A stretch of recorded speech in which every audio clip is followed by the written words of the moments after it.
రూపాయలు పెరగాలంటారు కానీ తగ్గించేంత వరకు నష్టం వచ్చినప్పుడు ఎవరికి ఇవ్వలేదు. కానీ మన వెంట్రుకల పాట లాస్ట్ టైం 10-30 లక్షల రూపాయలు పోతే ఈసారి 21 లక్షలు ఇచ్చేసారు. ఎలా ఇచ్చేవారు? చిన్న బాత్రూములకే ఒక 1000-2000 తగ్గుతూనే ఒప్పుకొని మన సారు వెంట్రుకల పాటు 50 లక్షల రూపాయలు ఎవరికి తెలియకుండా ఒక్కసారి ఎలా తగ్గించినారు. ఇది ఒకసారి తగ్గించారు, మామూలుగా ఒకేసారి తగ్గించారు. 2 సార్లు 3 సార్లు పెట్టింటే ఎవరు రాకుంటే తగ్గింది. అందరూ వస్తూనే ఉన్నారు, జరుగుతూనే ఉన్నారు, మేము కూడా చూస్తూనే ఉన్నాము. ఒకసారికే తగ్గించారు. 2 సార్లు పెట్టారు కానీ 3సారి సైలెంట్గా చేశారు విషయాన్ని.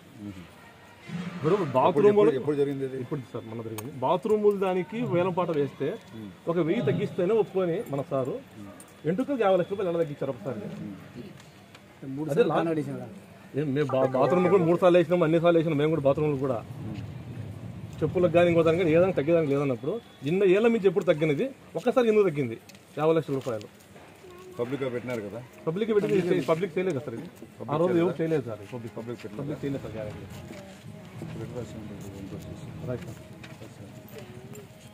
మరి ఇన్నాళ్ళు జరిగి మరి అప్పుడే మీరు తీసుకున్నారు అన్ని సమాచార చట్టం ఒకటి సమాచారం పక్కన పెట్టి పత్రిక వల్ల జరిపినారు వెంట్రుకలు అంటున్నారు. వేళ మీరు జరపలేదు. ఈ లెటర్ వచ్చేదానికి ఎన్నో రోజులు కష్టపడితే లెటర్ ప్రూఫ్ లేకుండా ఏది మాట్లాడకూడదు సార్. ఒక ప్రూఫ్ ఉంటేనే మాట్లాడగలుగుతాం.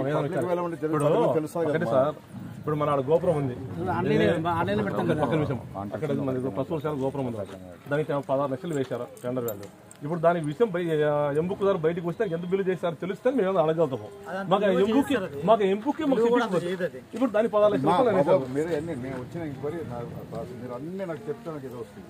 మెయిన్ నాకు ఏమైనా ఉంటే మేము ఇన్స్పెక్షన్ చేస్తాం, మనం చూద్దాం.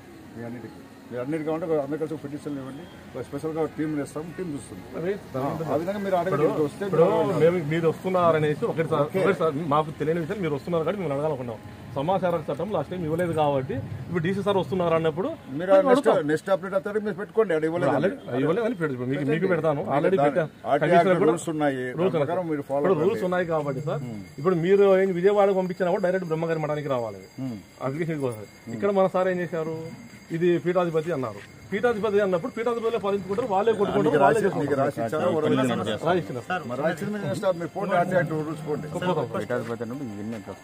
లక్షల కోట్లు పెట్టి కట్టారు సార్. దానికి అడ్డమని చెప్పి లైట్లు అడ్డమని చెప్పి గ్రామస్తులంతా అడ్డుకుంటే ఆడే పెడతా అని చెప్పేసి ఆడే పెట్టాడు సార్. సార్ అది ఎట్లా సార్, మరి దారుణంగా సార్. అది పైన ఉండేది ఎప్పుడో చెప్తున్నాం సార్, కలశాలు పోయినాయని చెప్తున్నాం. అక్కడ అడ్డం సార్, అది కలశాల గురించి తీసుకోవాలన్నా యూజ్ ఉండాలన్నా కూడా అడ్డం సార్ అన్న కూడా ఆ రోజు చెప్తే ఈ లైట్లు ఏ పక్క ఎమ్ములేస్తే ఇబ్బంది సార్.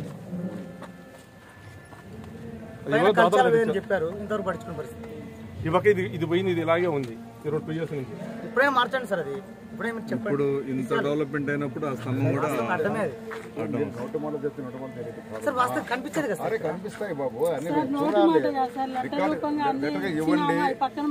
ఇవ్వండి మేము అన్ని